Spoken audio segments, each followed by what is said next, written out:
I'm Ramnivas Laddad, and I'm going to talk about how to succeed with full stack Scala. So last three and a half years, we have been working on a product that is targeted for learners of Indian classical music. It's a very niche market, but I'm a student and I face certain set of problems that I think modern technology could help to make me learn more effectively. So I actually gave 2 years back a presentation when we had just started out saying why did we choose Scala.js and how are we going about doing it. This is more about like where are we right now, what are the problems we've found and what are the opportunities we found and how did we use them to get where we are. So one of the interesting thing is, a typical hello world application in any language and any technology will look basically the same.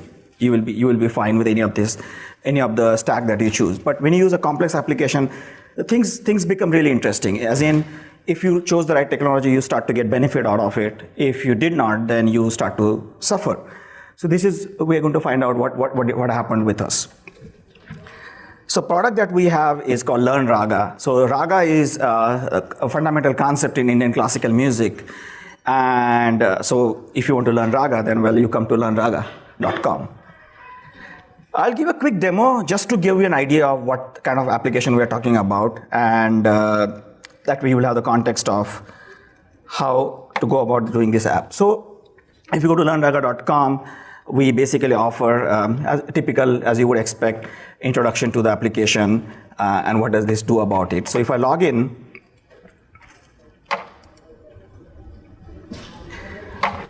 I can go to this different. So we offer something called composition view. So compositions is a fundamental concept again in Indian classical music, very much like Western music.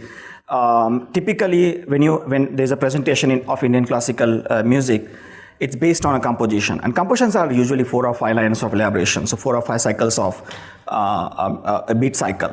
But then there is an elaboration around it. So typically, the presentation goes about half an hour or so.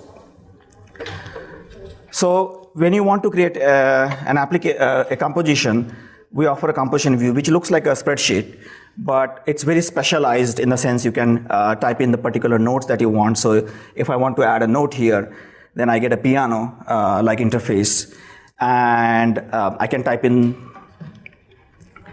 notes that I want, and that's how we create composition.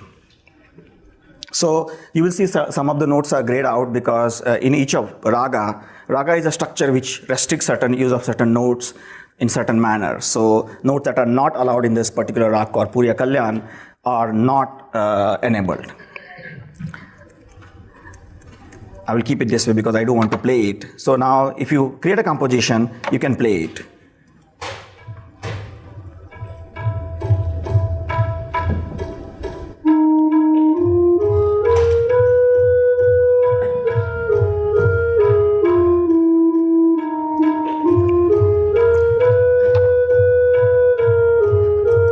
I'll stop this because I might start to enjoy more and just keep playing. But that's the fundamental about composition. Then based on this composition, there are other views we offer. One is practicing. So if you want to develop your chops of developing pitch accuracy or playing certain patterns, then these are the patterns. Those who are familiar with Indian classical music will recognize it very easily. It's a straightforward notes that go in ascending and descending manner.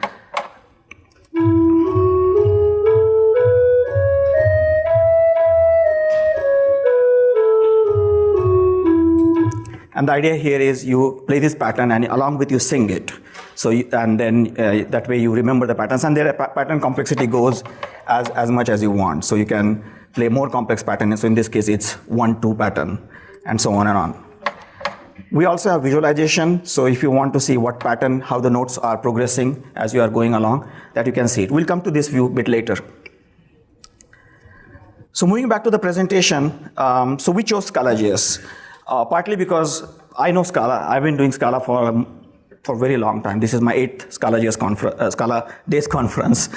And so obviously when the first time I wanted to say, okay, I want to do front end, and I already have had experience in JavaScript, and it wasn't great. And back then JavaScript was even more primitive. Now with ES6, I think things are much better, but back then it was a plain JavaScript and things were really, really complicated. So I wanted to choose something that is I'm familiar with, but also certain things such as statically typed nature.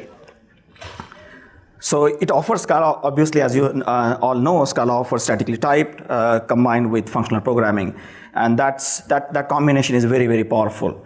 There's a fairly mature system around Scala.js, so most of the libraries that can work with Scala.js work with Scala.js. So if you want a tags library to create a, let's say, template, there's a Scala tags.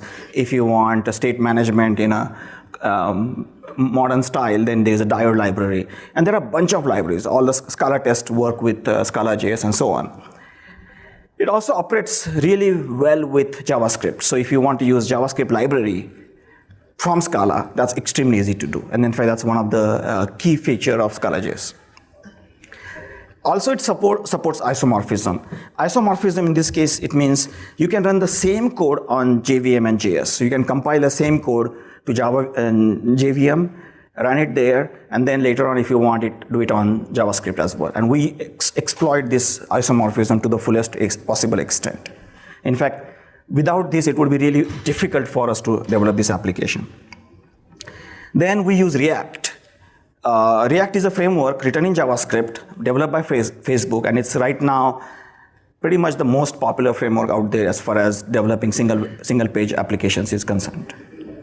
It's very mature, very widely used. It promotes immutability.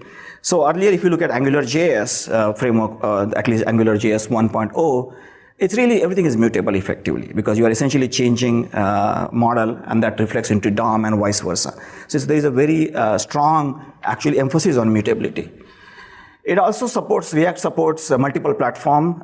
Web is what we use right now, but we will have to at some point go to native application because people want native application on phone. VR, it supports it. I don't see how we will use it, at least not in anytime soon. How many of you are familiar with React? Oh, quite a few. So I can go through this next slide a little bit faster. So React fundamentally is a transformation between state and view. So if you have a state, then you have a function that goes from your state to view. When you apply a stimuli, such as user interaction or network event or timer going off, then you modify the state. So you go from states S0 to S1, and then you reapply the same function that makes you give a new view. Now, this is actually nothing new. In fact, this is how PHP applications work, or JSP, and all the earlier versions of server-side rendered applications work. Because essentially what happens, right? You go to a particular form, you submit the form, and then you get a new state. And you don't really think that I was on a form and then I'm now on a different screen. You get back a page from the backend and you render the whole page again. So obviously, if we do that style, then the performance is going to be very, very bad. Like for every keystroke, if I were to re-render the whole page, it's not going to be a pleasant experience. So what React does is, React computes the difference between two subsequent views. And then it basically, based on that view, it calculates DOM mutation needed to get from V0 to V1.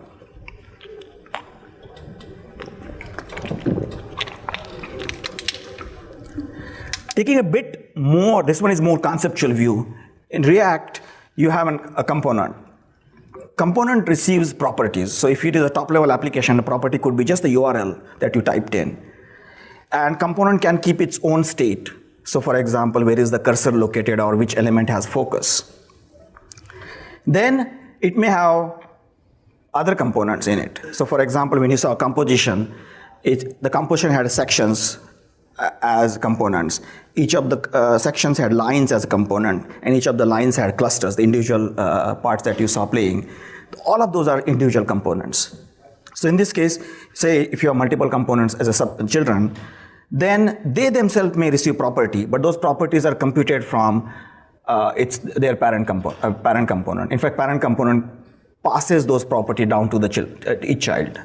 And it's some function, some derived function of that parent component state and properties, as well as some additional property that it may pass, a constant property. So for example, if I'm showing Google login versus Facebook, the text itself, I may have a component called login button, and text itself, like Google login or Facebook login, may be a constant property that I pass on.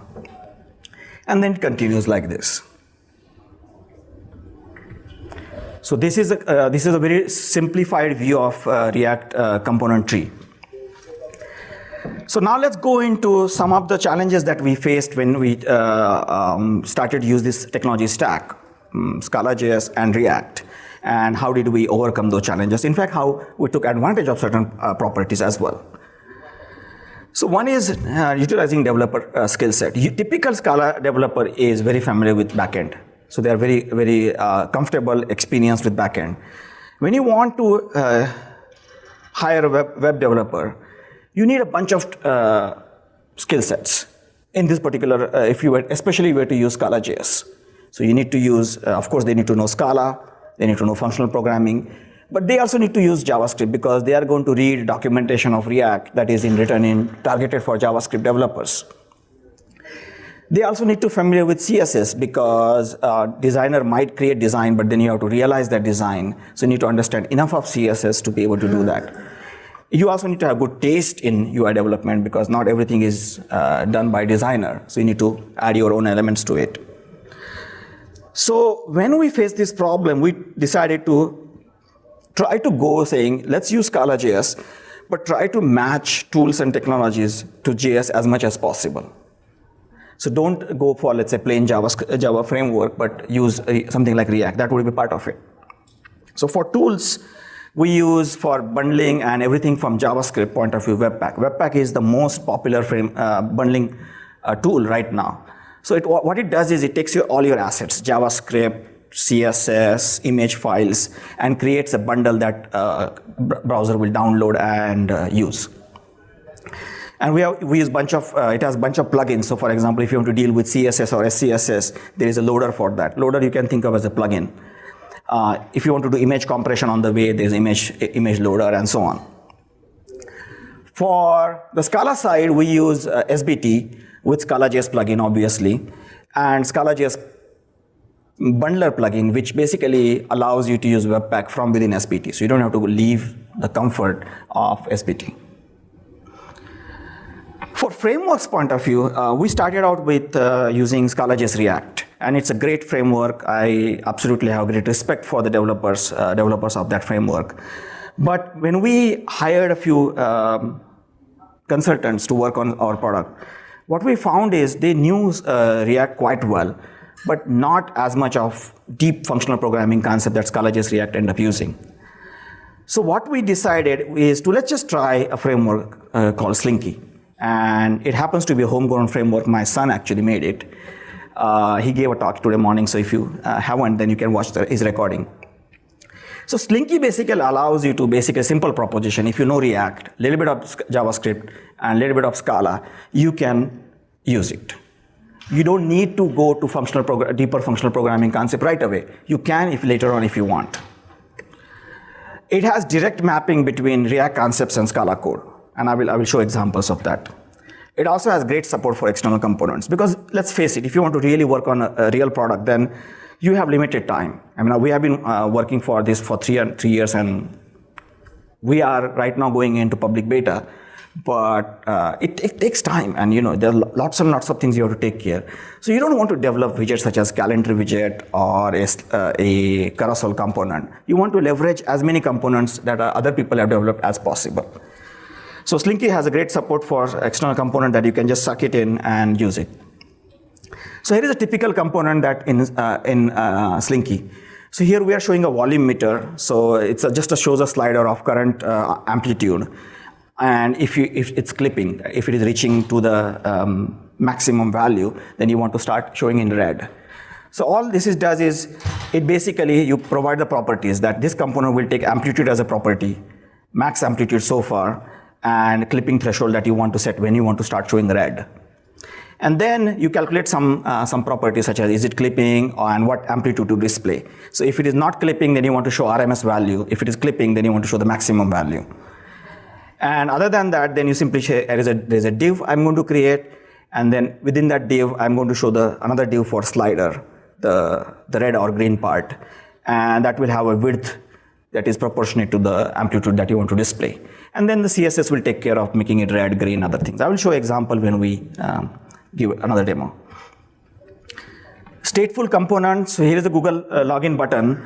So the difference is the render method is very similar. It just renders few divs, and on click, it's going to do certain other things and so on. But you want to initialize the Google API itself somewhere, and that somewhere place in React's lifecycle is called component did mount. Means component has actually been realized on the screen, and that is your time to go and initialize whatever you need to do, such as initializing an external library. If you want to use an external component, and this component I will show you, I'll log out, and so this is where we have this slider. So this is something called Slick slider, nothing to do with Scala Slick. I will log in, be ready for the next one. And this component, when we want to use it, there are two parts to it. One is to declare, like, this is the JavaScript library I would like to use. These are the CSS, or in this case, SCSS, which is really superset of CSS files I want to use. So this is something that it's nothing to do with Slinky. It's really essentially you're saying let me describe the external assets so that I can use it from within Slinky. Typically, React components don't have any behavior. There are no methods to call on React component. They're all declarative, as in you simply say, here are properties, here is a state, and go render yourself. But sometimes components offer an API that you can call it on a component. So in this case, Slick carousel happens to be that, where if I click on certain items, then I can go and show that. So for that, there is a Slick goto given an index. It can go to that particular index. So after this setup, all we have to do is declare properties. So in this case, you could look at the Slick carousel's documentation and declare properties. So in this case, I want to say, well, do I want to show the dots below? Do I want arrows so that I can go left and right? What speed do I want to carousel at? And so on and on. And some callbacks. So you are essentially looking at the documentation of Slick carousel and transforming into Scala equivalent of each of those. And then you are basically done. All other things are essentially saying those first two lines are showing that I do want to refer to those CSS so that when Webpack goes and runs, it is not going to think as a dead code, and it won't eliminate that. So you need to hold on some reference. And the last line basically simply says what is the underlying JavaScript method. So the second issue we faced is extracting performance. So let me, so when we do some real-time requirements, so for example, pitch detection, and let me start with the demo and then come back. So I will go to something called practice room. This is where you are expected to just practice. So you get support for, here is an instrument, beat instrument called tabla. So, but you can also go and do a free form, which basically means all I have is, I don't have any beats, but I want to explore it in a free form manner. And then you can go and look at this pitch visualization. So in this case, I'm going to actually play a rag composition called Rag Durga. Let me just play it and then explain me along the way. So I'm playing through SoundFlower, that way even if I talk, it won't pick up.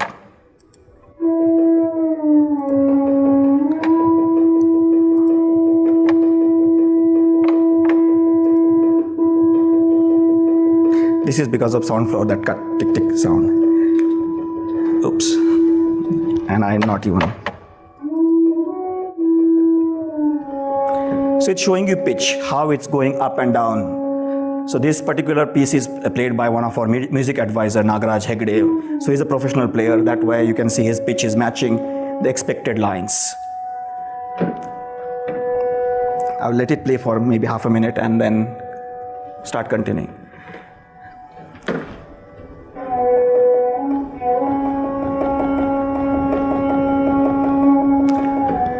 So I was mentioning Raga has certain notes that you could see it on piano. There are certain notes were only displayed.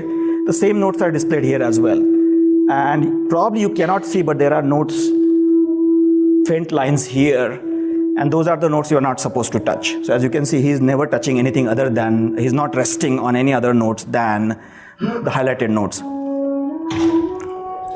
So this is our pitch detection. So basically the idea is, here in this case I'm playing the sample, but usually I would pick up my flute and play it, and when I play it, it's never as good as this one, you know. So then I get feedback like, okay, my particular note is going high, so I can try to lower it down. And if I'm not able to hold note as long as is expected, then I can try to improve my breathing technique and so on.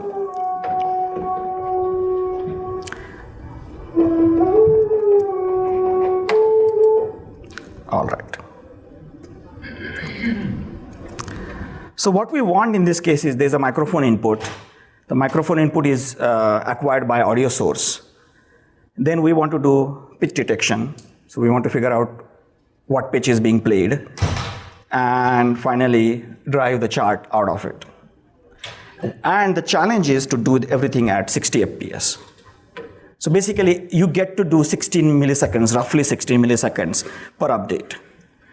And when we tried first with the straightforward approach, it did not work. We got something like 20 FPS. And even there was a bunch of other problems. I'll talk about that. So challenge is how to extract it. So one is, we all know immutability is great, right? You know, in fact, we almost most of our program, we do not have any var.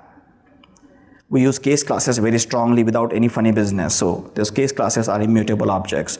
And when we make a straight state transition, we go from one object to another object. Do not modify the existing object. So everybody's happy. React is happy, Scala is happy, and it's very easy to reason about. And for example, implementing undo-redo functionality. I did not show you, but in composition, when I was making modification, I could just hit Control-Z or Alt-Z, and it would go back to the old composition. If you use immutable state, then you are going from one composition to other composition to other composition. So undo means simply going back one. So rather than throwing out that particular object, all you are doing is putting on a stack, and you can go back and forth on that stack, and that's how you get undo-redo. Almost 15 minutes of work, and you get undo-redo. But if you're not careful, in certain critical portion, it can cause problems.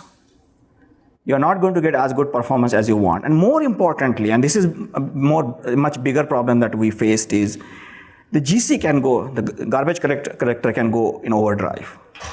So what we found is when we did first implementation, where each of the stages were producing a new output. So we got a audio buffer. From audio buffer, we will calculate pitch. And pitch calculation, typically, there are lots of ways to do it, and everything has some advantage and disadvantage, but everything eventually involves some sort of autocorrelation, which involves some sort of calculating FFT.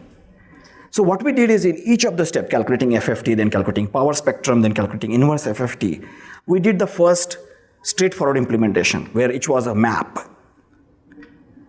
And then basically in each stage, we're producing a new data, a new array. And it was producing a lot of garbage. So because this frame is like a 4,000 size, 4,000 floats, so about 16 kilobytes of data. And 16 kilobytes of data, if you're using it, and every 16 milliseconds, if I'm producing lots and lots of buffers like this, then I will have to pay the price somewhere down the line. So what we did was use mutability. Don't shy away from using mutability if you have proved that it is actually the reason, the immutability is the reason it's causing some problem. And if you measure it, and in this case we use Chrome profiling tool, and what we found is the chart will go on and on for a while, slow but not very perceptible, but suddenly it will stop. And that is the time when the garbage collector hits. So that kind of interface was not the right way to it. It was very jarring. Even when you start to look at 20 FPS graph, it's very jerky, and it's actually causes a little bit of eye trouble. You don't want to look at it for long.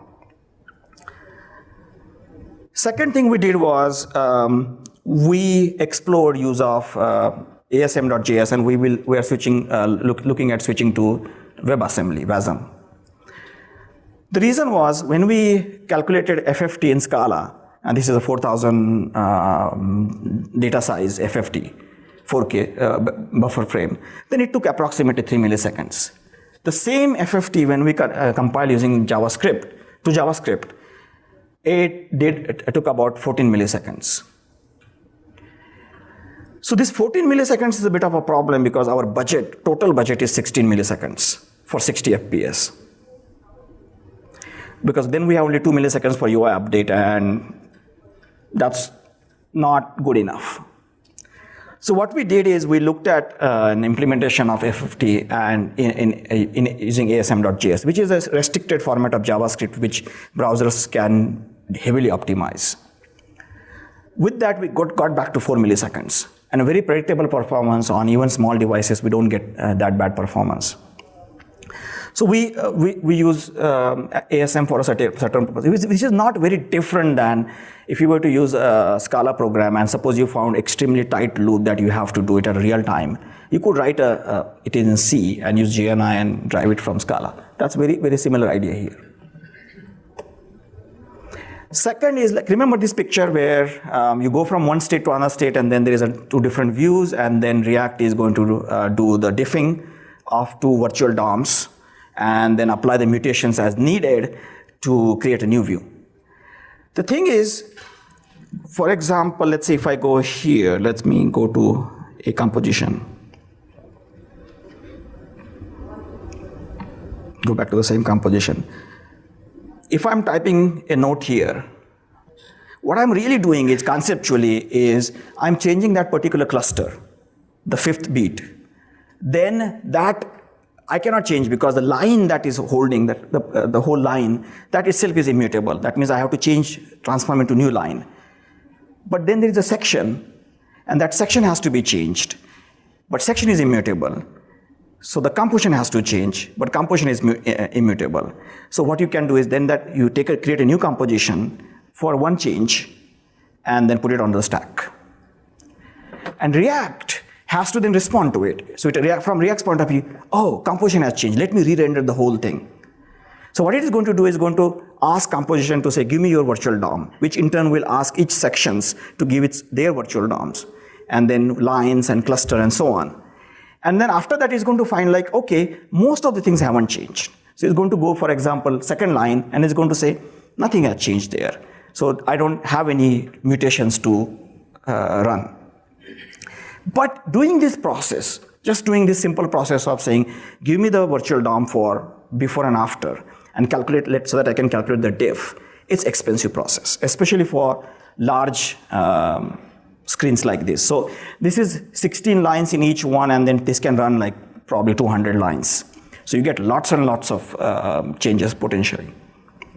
So what you do, React also offers, React understands this problem, and we are not the only one. So it offers something called shouldComponentUpdate.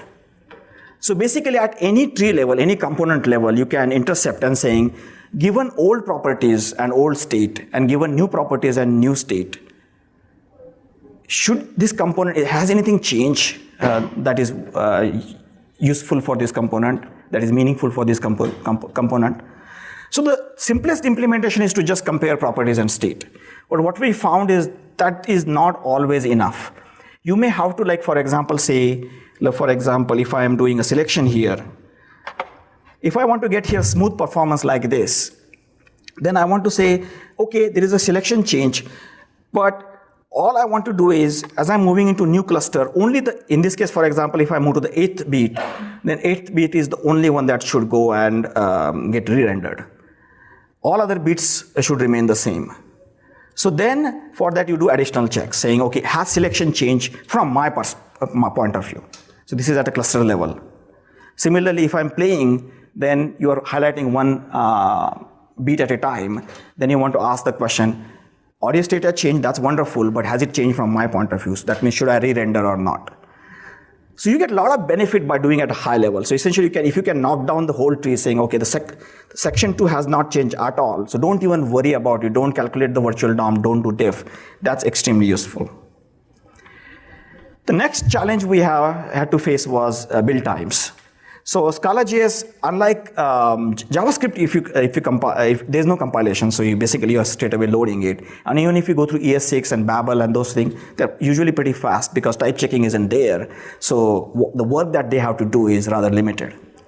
But Scala.js is a little bit more work. So in this case, I'm compiling I'm running a test in JavaScript, and it takes about, in this case, 11 seconds. So fast.js takes some time, then Webpack, which takes the JavaScript and other assets and compiles them, and before it can run it, takes some additional time. But total, it takes about 13 seconds. If you do the same thing in Java virtual machine, same test, same code, it takes about 1 second. So what we do is, therefore, we want to say, we don't want to, especially pitch detection is extremely hard problem, because you may get octave errors and a lot of other goals. You want to say, is this noise, or was somebody just coughing and wasn't producing musical note? So all this filtering takes a lot of effort. So what we want to do is, when you are working on pitch detection, we don't want to worry about how it's going to behave on JavaScript. We just want to make it work.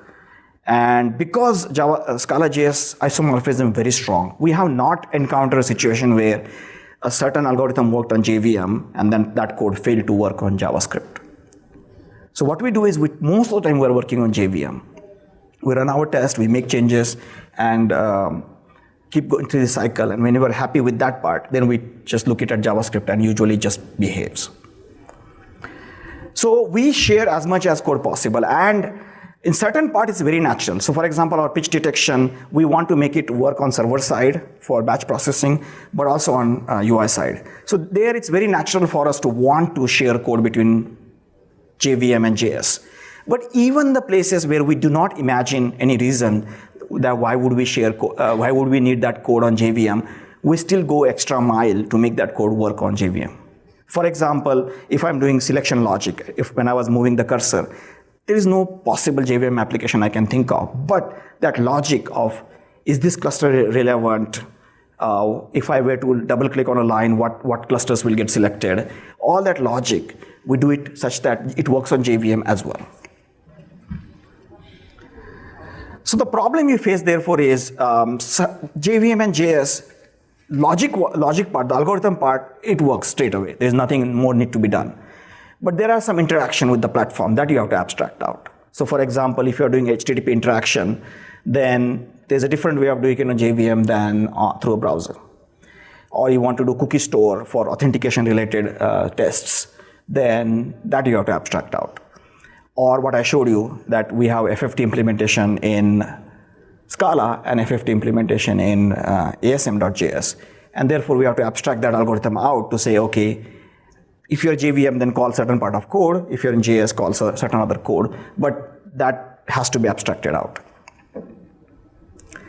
So abstracting is not that hard, and that's nothing exactly very novel concept. So in this case, there's an HTTP trait, which basically has one method execute that takes a request and produces a feature of response.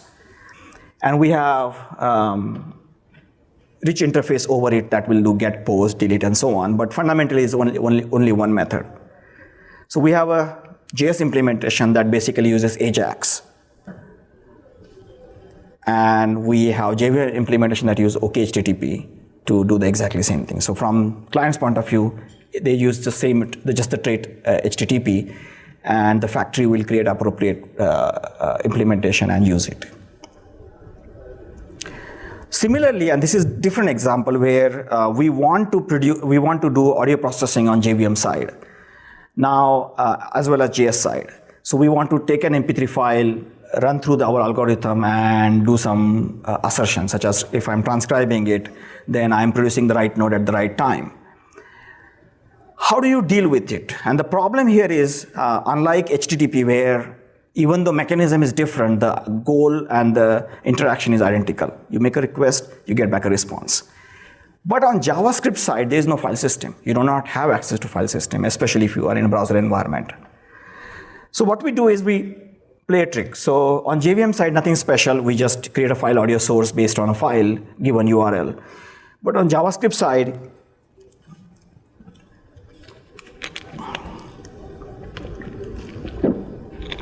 instead of file, we use URL. So what we do is we fire a local server, HTTP server, that basically points to the directory where we have our files. And then when we are asked to produce an audio source, we simply use that URL and give you the file source based on that URL, audio file source based on that URL. Next is dealing with bundle size. Let me see how am I doing with time. So actually, let me just open it in browser.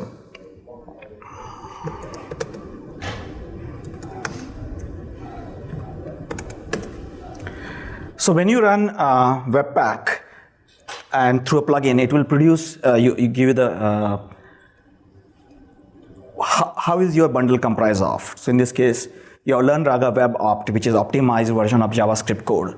And then there are a bunch of modules that we depend on, Braintree for payment processing and Draft.js for doing rich editor. So you will see here that at the top level, the gzipped, the whole bundle, gzipped is about 800 kilobytes, 780 kilobytes. And of which the JavaScript part, the Scala.js part is about 580 kilobytes, which is not bad at all. Given the complexity of this application, it's doing all the editor stuff, it's doing all the pattern creation stuff, it's creating pitch detection, it's doing all the graphs. It's not at all bad. And it's a very typical size that you will see in the wild. Problem, however, is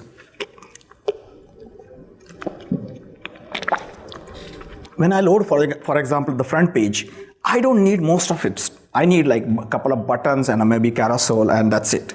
So I don't need to have to pay the price for creating editor, the code for pitch detection and everything.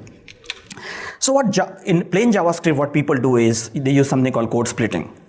So essentially, if you're using ES6, then each of your JavaScript file will declare a dependency on other one.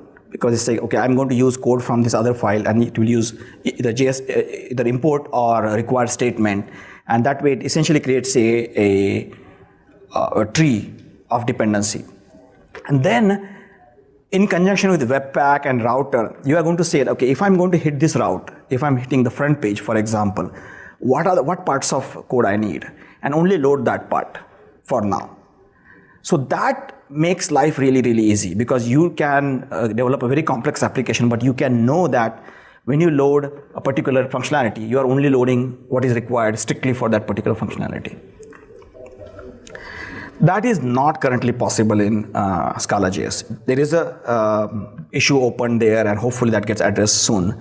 But we do use some mitigation strategies. So we apply long-term caching of all assets, and it's extremely easy to do in Webpack. So essentially, all we do is content hash of the asset is embedded into file system, and then we give expiration for that particular assets to be infinite. And therefore, if content changes, the next time client will load the new content. We are exploring pre-rendering of front page at least. So front page gets loaded HTML without any JavaScript, and then in the background we'll load all of the bundle that I showed you. But ultimate solution is for Scala.js to really offer code splitting as a possibility. I think I'm running out of time, so I'm going to run through this fast. So okay, yeah, this is an important point. One of the things is, if you go to Scala.js Gitter, periodically you get the question like, how am I going to make this work with Play framework? So idea is you will have Scala.js code that you put it into a particular directory of Play framework or HTTP or whichever one you use. And just making this whole thing work together, it takes time and it takes effort.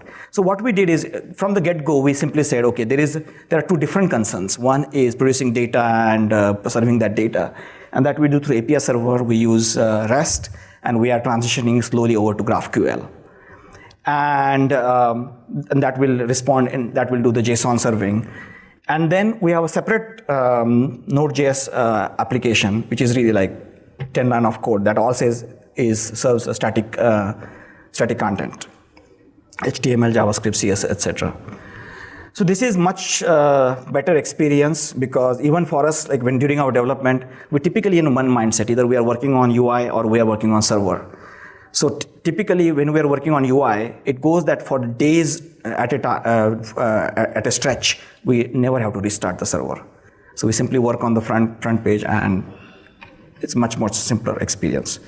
Last is like when you look at errors in production, I don't think you can read it, but even if you could, that would not be very useful. It's a very cryptically written code that says like this error has occurred at this particular line, and if you click on that line, you get further cryptic. This is the JavaScript, and it is saying that on line 50, column 3666 and 162, there is an error. And this is useless, right? And sometimes things go wrong. Things go wrong in production, especially in production. So what you want to do is you want to actually have source map enabled in production as well.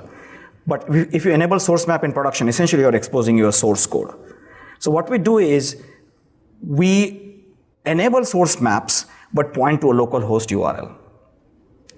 And then when we load it now, you will get a nice like saying, okay, there is an error on main router line 120 and .scala line 129. If you open it, then you see a source of your error, and hopefully you can fix it. It's very simple to set up. All you do is when you create in SPT, you will simply say that I need a source map. And in Webpack, you will say that I want to use this particular localhost 10,000 as a prefix for my loading the source map. So now I don't put this into production. I just keep it locally, these files. And whenever I have a production error, I just start this local server in the last line, as I shown last line, and then I get good error messages. So that's my presentation. So it's a very complex application that we are very proud of. It's really helping already a lot of people. It took some effort for us to do it, but we are happy that we use Scala.js. I don't believe we would have gotten as successful as we are without using Scala.js, because in JavaScript, especially refactoring, when you pivot from doing one way to other way, changing your model, refactoring can be extremely scary experience without type helping you along the way. With Scala.js, we have refactored it so many times, and it's almost always the case where we make the change that we want, let compiler tell us what errors we made, and just chase down those errors for next however long it takes. And by the end of it, it's all working again. All right, with that, I think I can take some questions. Thank you. So the question is, what do you do for pre-rendering? What kind of tools you end up using? So what we're exploring right now is there is a plugin for Webpack called Static Site Generator plugin. And that basically essentially crawls the page, and that creates the static file. Now there is some other details there that you have to say what data got used for that particular generation. So all that thing, but it's a Webpack. So to answer your question, it's mostly Webpack. Little bit code in Scala.js to essentially hydrate and rehydrate your data. Yeah, the question is, given that we have desire to share code between server and client, how do we manage that? So we keep the code into same repository. So our typical project looks like there are three directories. One is shared, one is JS, one is JVM. Most of the code resides in shared, and it's done such that each project is there's something called cross project in Scala.js terminology. You can say that, okay, there are essentially two natures of each sub-project. One is the JVM nature and other one is JS nature. And then and top level, there are two separate projects. One is a LearnRaga server, another one is LearnRaga web. And LearnRaga web is a pure project. It's just as JavaScript, and it declares dependency on all other projects. But implicitly, it means it depends on the JS part of all other projects. Whereas server, it means it depends on the JVM nature of all other projects. So it works beautifully. So it's the same repository. To answer your question, it's the same repository. Even in IntelliJ, we load it at the same time. It's just that there are two top-level projects that one is JVM only, one is JS only. Yeah, the question is, are we looking into getting MIDI input, presumably for transcription and typing in the notes purpose? We are exploring it. The complexity involved in Indian classical music is often, when you were watching the chart, he was taking like long transition between the notes. And that's a very characteristic. It's called meaned. It's like essentially going from one note to other note. So usually all the instruments that are very in key nature, like piano, aren't exactly very suitable. So even MIDI can capture only some details, but we are exploring it. You have to use the control chain to make the transition. Play a wind instrument. Yeah. But we are looking into that actually. We are looking into that interface, saying, okay, can we make transition easy? Our ideal goal is for somebody to just simply sing, and that transcribes into the notes, or play the instrument and transcribe. But MIDI might be a good intermediate solution. Any other questions? All right, I'll be hanging out, so if you want to ask any question about Scala.js or even Indian classical music, I'll be more than happy to do so. All right, thank you.